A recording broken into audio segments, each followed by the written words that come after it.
Alhamdulillah.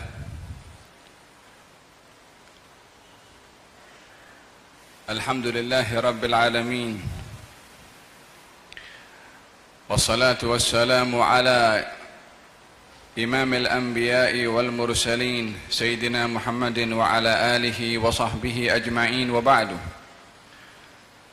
Kita bersyukur kepada Allah subhanahu wa ta'ala yang menghimpunkan kita di majlis yang penuh dengan barakah untuk meraih rahmat dari Allah subhanahu wa ta'ala, untuk meraih maghfirah daripada Allah subhanahu wa ta'ala, untuk mendapatkan sakinah daripada Allah subhanahu wa ta'ala, dan untuk disebut nama kita oleh Allah subhanahu wa ta'ala.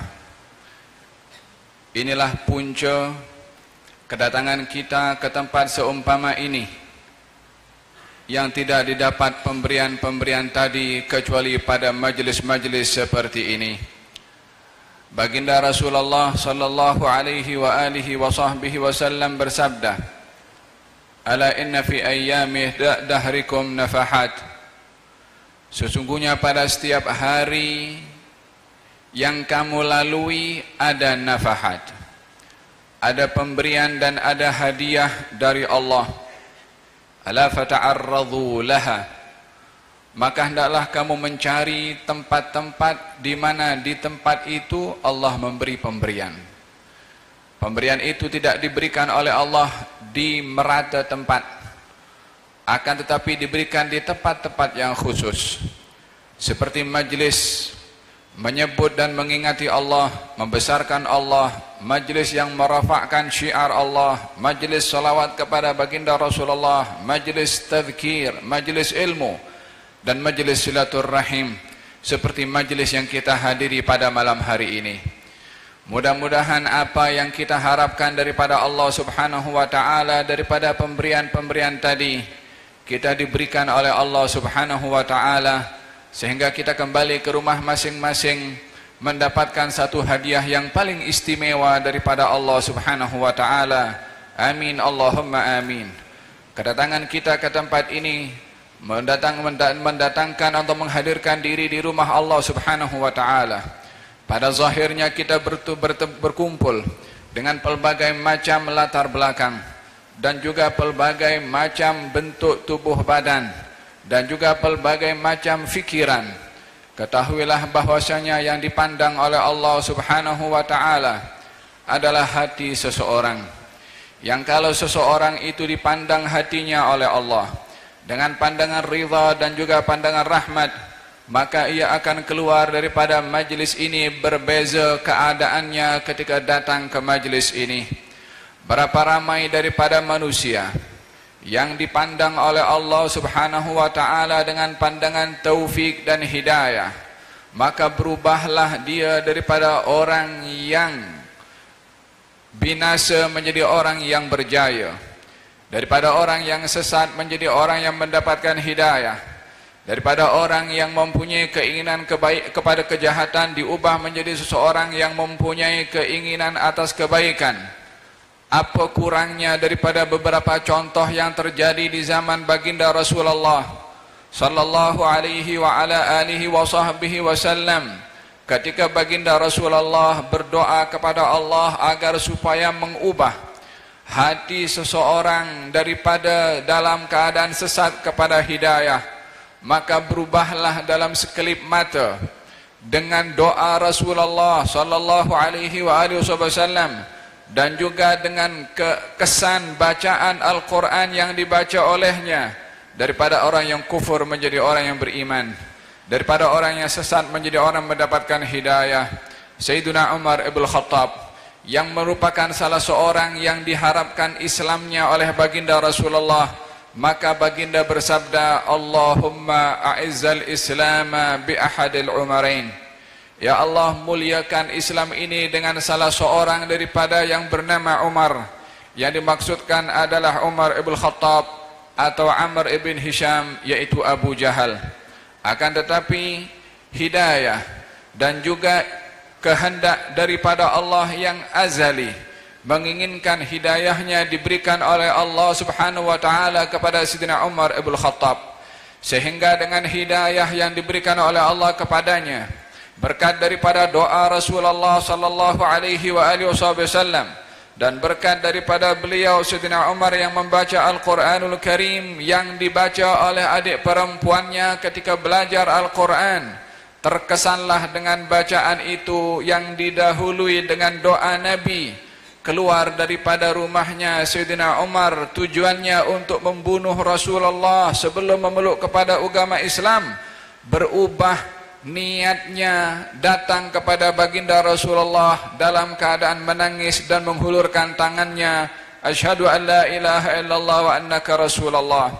Bukankah ini satu keajaiban daripada kehendak Allah? Bila mana ingin mengubah seseorang, maka tiada sesiapa yang mampu menghalang kehendak daripada Allah Subhanahu wa taala. Man yahdillahu fala mudhillalah. Barang siapa yang dikehendaki oleh Allah untuk diberi hidayah, maka tiada sesiapa yang mampu untuk menyesatkan. Wa man yudlil fala hadiyalah. Akan tetapi sesiapa yang memilih kepada kesesatan, tiada sesiapa yang mampu untuk memberikan hidayah. Maka dengan demikian kita melihat bagaimana keajaiban hati yang dipandang oleh Allah. Daripada seorang yang mempunyai hati niat yang tidak baik berubah menjadi yang baik, taufik dan hidayah daripada Allah kepadanya. Seorang bernama Fudalah yang menyimpan dendam kepada baginda Rasulullah, yang dipenuhi hatinya dengan kebencian kepada baginda Rasulullah. Dan apa yang lebih berpenyakit kepada hati dan jiwa seseorang melebihi daripada penyakit menyimpan dendam, dan melebihi daripada penyakit menyimpan kebencian, melebihi daripada penyakit yang ada di dalam hatinya akan niat-niat yang tidak baik kepada orang lain. Bukankah itu penyakit yang amat berbahaya, yang lebih berbahaya kepada penyakit-penyakit yang kena kepada tubuh badan?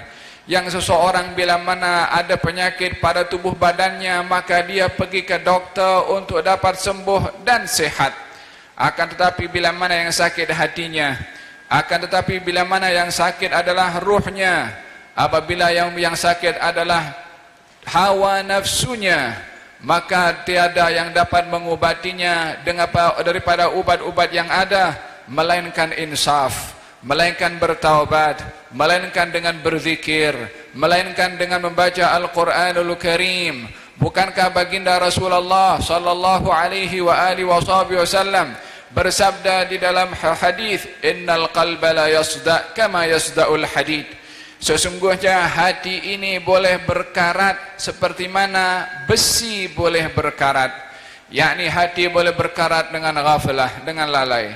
Hati boleh berkarat bila mana di dalam hati ini ada kebencian dan juga dengki atau hasad ataupun niat-niat yang tidak baik. Ini adalah merupakan penyakit yang boleh menjadikan hati ini karat sehingga dengannya boleh menjadi keras.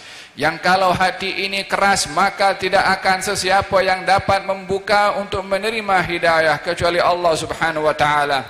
Thumma qasat qulubuhum min ba'di dhalika fahiya kal hijarati aw ashaddu qaswah wa inna minal hijarati lama yatafajjaru minhu al-anhar wa inna minha lama yashaqqaqu fayakhruju minhu al-ma' wa inna minha lama yahbitu min khasyatillah.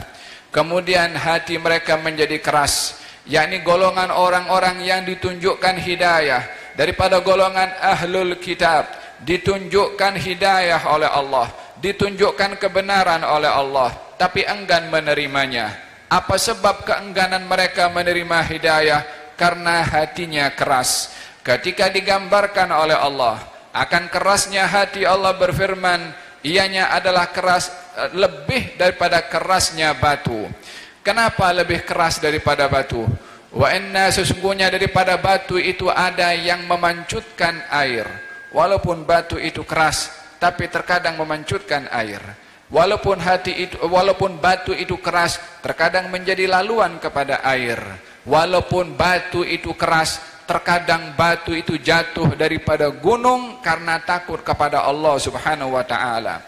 Batu yang secara fisikalnya itu keras, Bila mana ada rasa takut kepada batu itu kepada Allah, batunya pun jatuh ke bawah, terkesan dengan perasaan takut kepada Allah walaupun batu.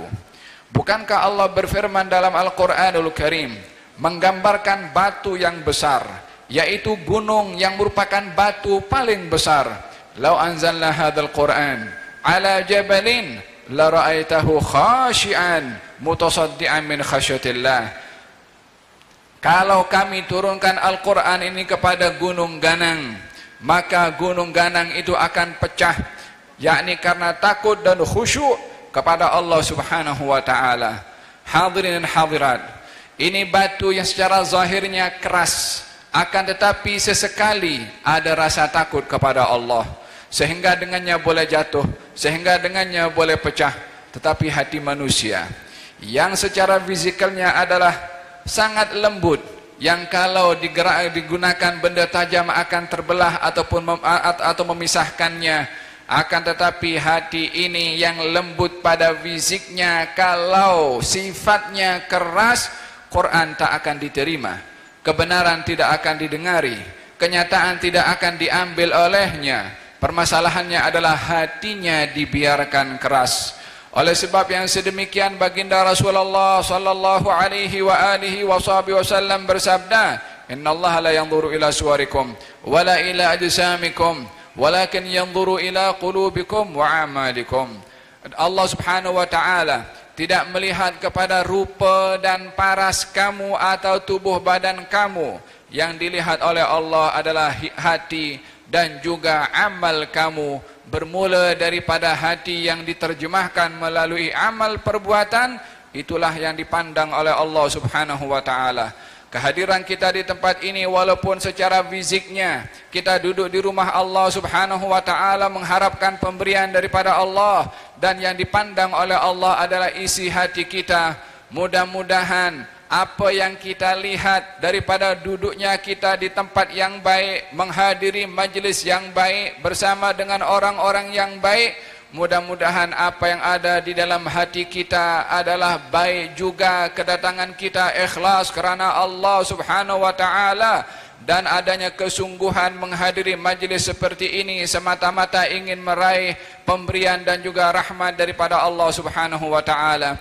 Yauma la yanfa'u malun wala banun illa man atallaha biqalbin salim. Di hari tiada akan mendatangkan manfaat harta dan juga anak-anak kecuali orang yang datang kepada Allah dengan hati yang selamat. Ala inna fil jasadi mudghah idza saluhat saluhal jasadu kulluh wa idza fasadat fasadal jasadu kulluh ala wahyal qalb. Sesungguhnya dalam tubuh badan ini ada seketul daging, yang kalau baik daging ini maka baiklah jasad, yakni perbuatan, dan kalau rosak maka rosaklah jasad, yakni perbuatan. Seketul daging itu adalah hati. Hadirin hadirat yang dirahmati oleh Allah, untuk kita dapat menjadikan hati ini hati yang baik, hati yang selamat, hati yang bersih, hendaklah kita pandu hati ini dengan bimbingan dan ajaran yang dibawa oleh Nabi Muhammad sallallahu alaihi wa alihi wasallam, baik itu daripada Qur'annya, baik itu daripada akhlaknya, baik itu daripada hukum hakamnya, baik itu daripada tunjuk ajar beliau, karena kesemua itu adalah bahagian penawar kepada hati yang kalau kita ambil penawar itu, maka hati ini menjadi hati yang bersih dan dijauhkan daripada sifat yang keras. Hadirin hadirat yang dirahmati oleh Allah, kesungguhan seseorang di dalam melakukan ajaran yang dibawa oleh baginda Rasulullah dan istiqamah akan menjadi sebab kebahagiaannya dalam kerohaniannya dan juga jasmaninya. Dengan demikian kita dapat melihat bagaimana baginda Rasulullah sallallahu alaihi wa alihi wasallam yang diutus oleh Allah Subhanahu wa taala membawa ajaran yang lengkap dan sempurna, yang membawa kebahagiaan kepada seseorang di dunia dan juga di akhiratnya. Perjuangan beliau yang bersungguh-sungguh dapat dilihat melalui sejarah dan juga sirah baginda Rasulullah sallallahu alaihi wa alihi wasallam. Oleh kerana apa yang dibawa oleh beliau adalah merupakan al-kanzuz tsamin, merupakan satu yang amat istimewa dan amat berharga yang datang daripada Allah, maka baginda tidak kenal siang ataupun malam, dalam keadaan sakit, dalam keadaan sehat, dalam keadaan lapang, dalam keadaan sibuk, tidak pernah mengabaikan ajaran yang diperintahkan oleh Allah Subhanahu wa taala, sehingga tiada seseorang yang mempunyai ghairah, kecemburuan kepada agama seperti mana beliau mempunyai kecemburuan yang dalam kepada agama. Diceritakan tentang sifat baginda Rasulullah sallallahu alaihi wa alihi wasallam, bila mana ada orang yang menyakiti beliau, maka beliau mudah untuk memaafkan kepada orang itu. Akan tetapi bila mana yang dilanggar dan yang dilanggar adalah syariat, maka tiada seseorang setegas Rasulullah sallallahu alaihi wa alihi wasallam untuk mencegah perkara yang mungkar ataupun bercanggah dengan ajaran yang dibawa oleh beliau. Kalau ada orang berbuat salah kepada dirinya, dimaafkan oleh baginda Rasulullah. Satu hari ketika seorang wanita yang berasal daripada orang-orang Khaybar, ketika dalam peperangan itu dikalahkan oleh kaum muslimin, seorang wanita yang dendam kepada Nabi memasak masakan yaitu daging dan diberi racun untuk membunuh kepada baginda Rasulullah. Akan tetapi ketika daging itu dimakan oleh beliau dan mula dikunyah, daging itu mengatakan kepada Rasulullah, "Wahai Rasulullah, saya adalah sudah diberi racun, maka hendaklah, janganlah engkau memakan kepada saya, fa inni masmum, sesungguhnya saya diracun." Dimuntahkan oleh Nabi sallallahu alaihi wa alihi wasallam, sementara ada seorang yang ada di hadapan baginda Rasulullah yang sempat menelan daging tersebut sehingga dengannya meninggal dunia. Maka dipanggil perempuan itu, apa sebab melakukan hal yang sedemikian? Katanya mengatakan, kalau kamu adalah Nabi, pasti Allah akan lindungi kamu. Tetapi kalau kamu manusia biasa yang mencari kuasa, kamu sudah pasti mati dengan racun yang aku letakkan pada daging ini. Maka di dalam sirah dinyatakan, dimaafkan perempuan tadi bagi hak Nabi SAW, walaupun perempuan itu mempunyai niat yang amat jahat. Demikian beliau menyikapi kepada orang bila mana terkait dengan dirinya sendiri, beliau mudah untuk memaafkan. Akan tetapi bila mana perkara yang dilakukan merupakan kesalahan, terkait dengan hak Allah Subhanahu wa taala, terkait dengan syariat Allah Subhanahu wa taala, maka tiada sesiapa setegas baginda Rasulullah untuk mencegah kemungkaran tersebut.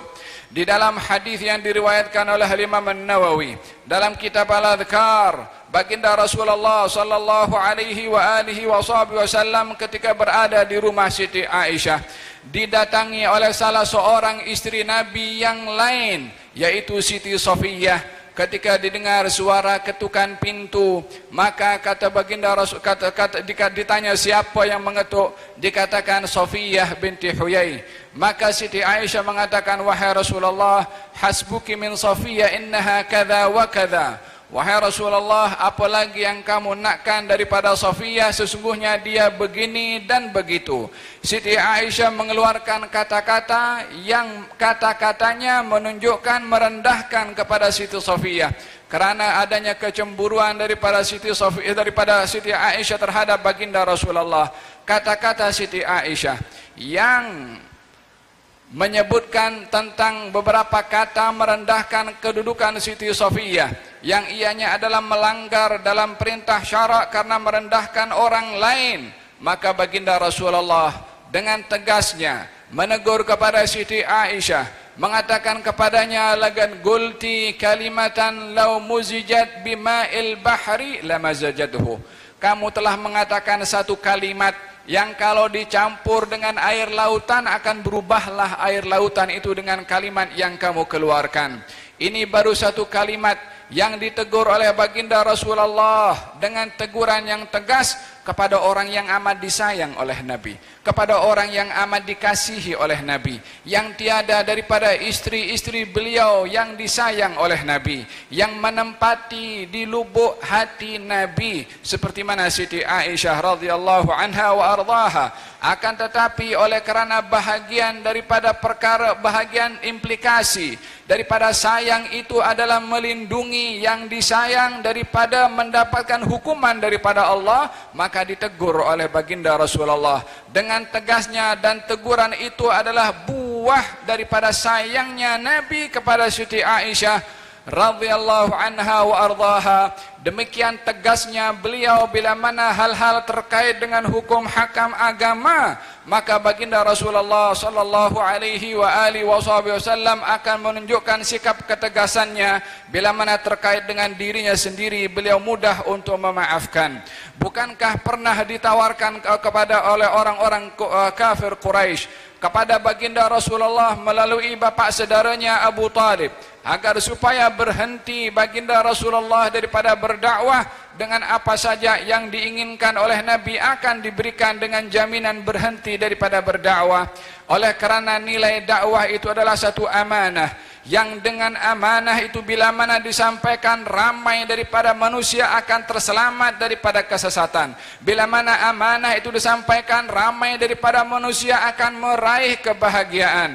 Oleh kerana amanah itu menjadi penjamin keselamatan umat manusia, bukan hanya di zamannya tetapi sampai akhir zaman. Maka beliau yang mengeluarkan dengan kata-kata yang tegas, dengan mengatakan, wallahi ya am, law wada'u syamsa fi yamini wal qamara fi yasari ala an atruka hadzal amra ma taraktuhu hatta yudhhirahu Allahu aw ahlika dunah.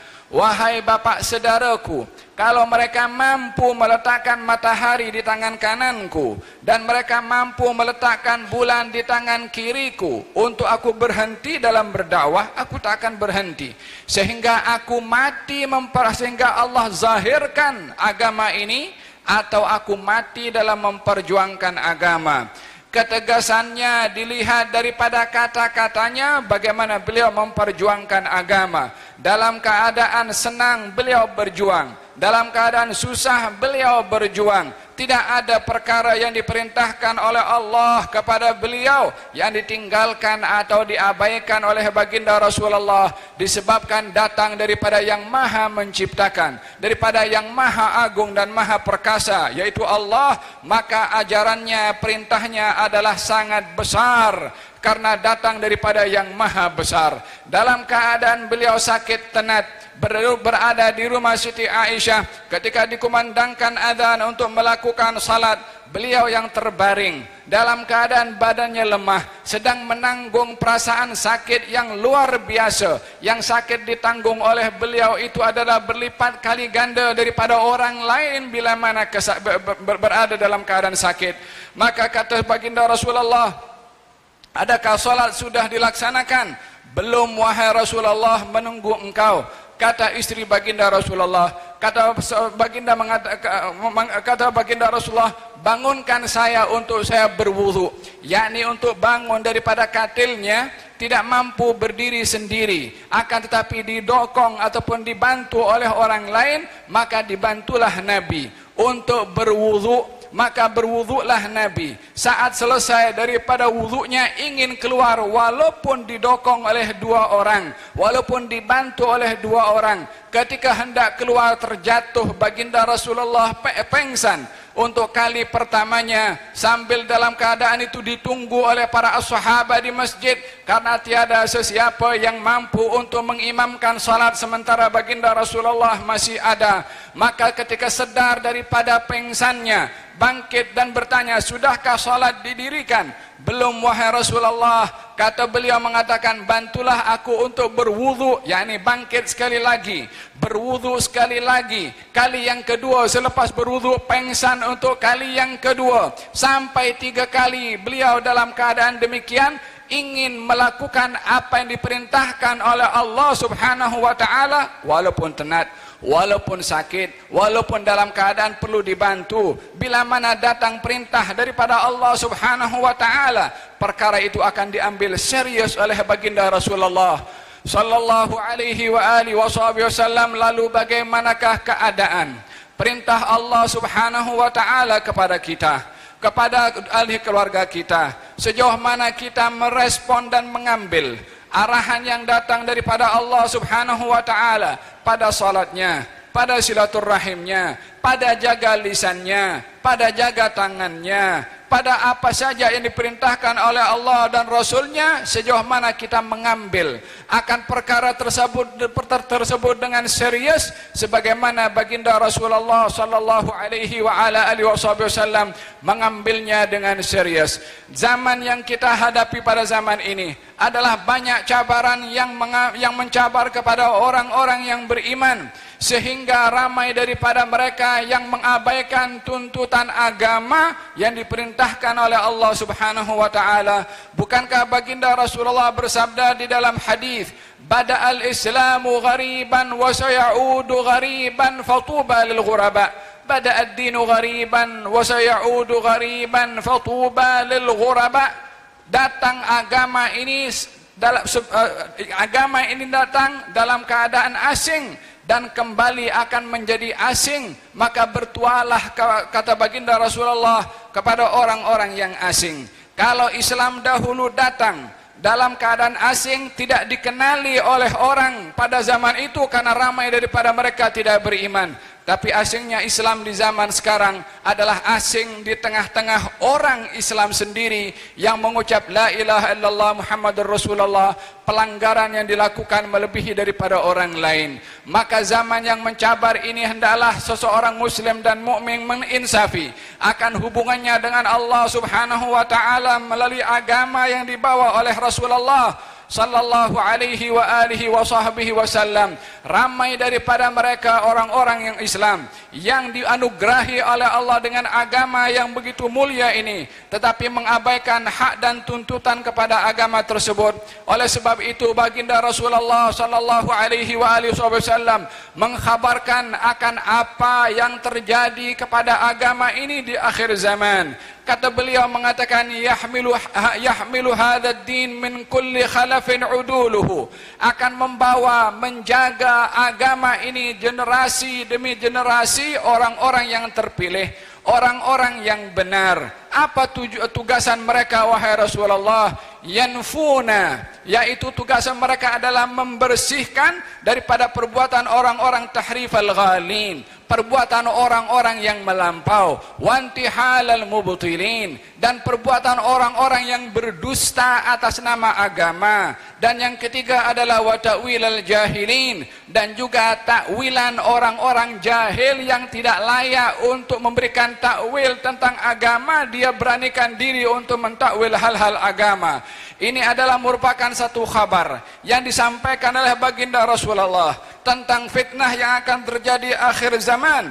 Yang pertama adalah al-ghulu, sifat melampaui batas dalam agama. Yang ketiga adalah al-intihal, mendustakan, menggunakan nama agama, entah dengan apa pakaiannya, entah dengan apa kedudukannya, entah apa nama kelompoknya, apapun ia mempergunakan agama untuk kepentingan kelompok. Ini adalah termasuk daripada orang-orang yang mempergunakan agama bukan pada tempatnya. Wa ta'wilal jahilin, dan juga untuk membersihkan perbuatan orang-orang jahil yang tak punya ilmu, bila mana memberanikan diri untuk berbicara tentang ilmu. Bukankah zaman sekarang adalah zaman orang yang semuanya nak menjadi orang alim, orang yang melantik dirinya untuk menjadi orang berilmu, sehingga mengeluarkan pendapat dan juga hal-hal yang terkait dengan agama tanpa mengetahui background tentang agama, seakan-akan dirinya sudah belajar banyak ilmu,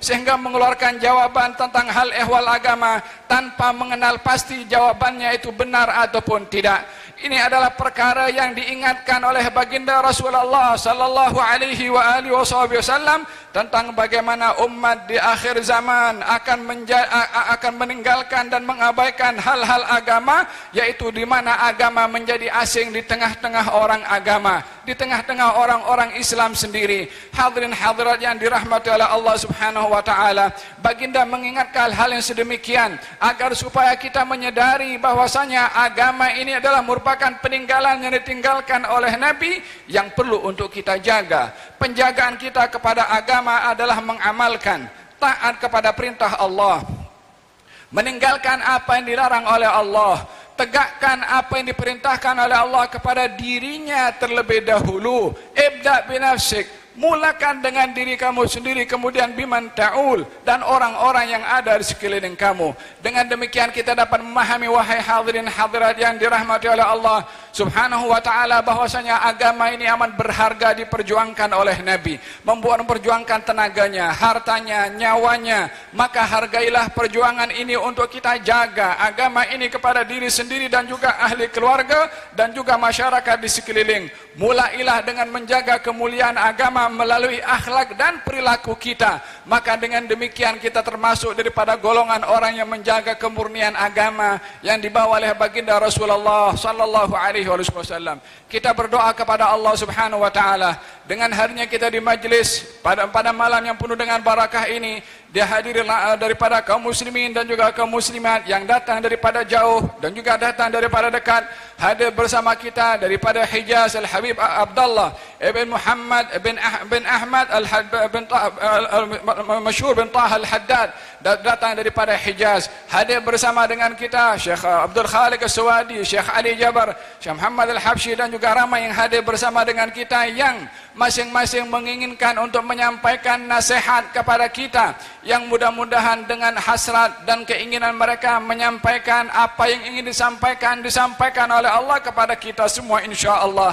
Dan mudah-mudahan Allah Subhanahu wa taala jadikan kita dalam golongan orang-orang yang mendengar, memahami, menghayati dan juga mengamalkan insya-Allah. Dan mudah-mudahan Allah Subhanahu wa taala berkati majlis kita, dicatat oleh Allah Subhanahu wa taala dalam golongan orang-orang yang diridhai oleh Allah Subhanahu wa taala, kembali daripada majlis ini dalam keadaan dosa diampunkan, digantikan dengan banyak pahala oleh Allah, mendapatkan rahmat yang terbesar dari Allah, yang dengan rahmat itu berubah sikap kita dengan menjaga lisan dan juga anggota tubuh badan insya-Allah. Dan mudah-mudahan dengan keberkatan yang diberikan oleh Allah, dijadikan hati ini bersih daripada sifat-sifat mazmumah, dipenuhi oleh Allah dengan sifat-sifat yang mahmudah insya-Allah. Dan mudah-mudahan termasuk daripada hati yang datang kepada Allah dalam keadaan selamat, bersih daripada segala perkara yang dibenci oleh Allah Subhanahu wa taala. Dan mudah-mudahan Allah pandang hati kita dengan pandangan ridha, pandangan taufik, pandangan hidayah daripada Allah Subhanahu wa taala. Mudah-mudahan Allah Subhanahu wa taala berikan kesehatan kepada kita semua dan juga kepada ahli keluarga. Anak-anak kita dijaga, dipelihara oleh Allah. Generasi ini dijaga dan dipelihara oleh Allah Subhanahu wa taala.